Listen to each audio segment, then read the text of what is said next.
واحد بيشرب مخدرات وبيهين زوجته كل يوم وبيضربها وبيشتمها وبيعمل كل حاجة وحشة معاها، وكمان محكوم عليه بالمؤبد. والتاني رجل أعمال شهير وراجل محترم عارف يعني إيه دين وخلق وبيتعامل بما يرضي الله مع زوجته وأولاده. الاتنين دول إخوات من نفس الأم نفس الأب.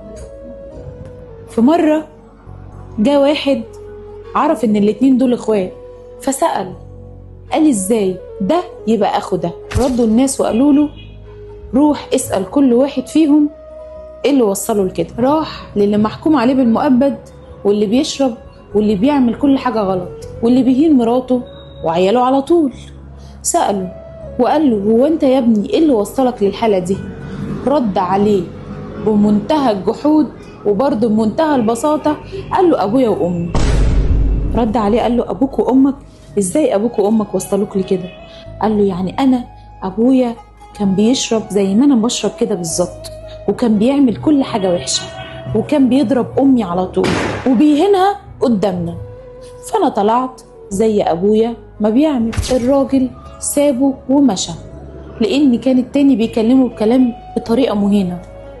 وهو ماشي قابل في نفس اليوم التاني رجل الأعمال اللي هو يبقى أخوه. قال له أنا لسه كنت جاي لك، أنا عايز أعرف منك هو أنت إزاي وصلت للي أنت فيه ده دلوقتي؟ قال له السبب أبويا وأمي. قال له أبوك وأمك إزاي ده؟ قال له عشان خاطر أبويا كان راجل بيشرب وكان على طول بيهين أمي وبيقول لها أوحش الشتايم، وكنت دايما بشوف منهم عدم الاحترام، ودايما أبويا كان بيصرف اللي قدامه واللي وراه على الشرب بتاعه، وإنه بقى أفشل واحد في الدنيا وكان محكوم عليه، والحكم ده ضيع عليه اللي قدامه واللي وراه. قال له فهمني أكتر عشان أنا مش فاهم.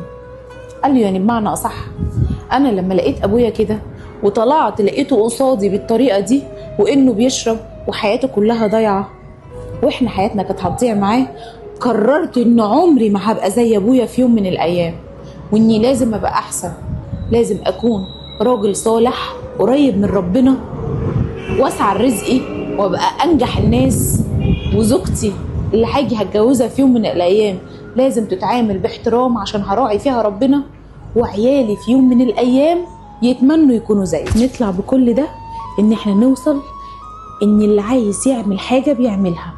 كل بني آدم عنده شماعة بيعلق عليها اللي هو عايزه. انت في ايدك تختار عايز تبقى ايه، يا تبقى فاشل يا تبقى ناجح. ما تقوليش انا عشان خاطر ابويا وامي واخواتي واهلي وعيلتي فيهم كل حاجة وحشة فانا من الطبيعي لازم اطلع وحش. اللي عايز يبقى ناجح بيبقى ناجح حتى لو في وسط كوم زبالة، بيعرف يطلع ويبقى نظيف.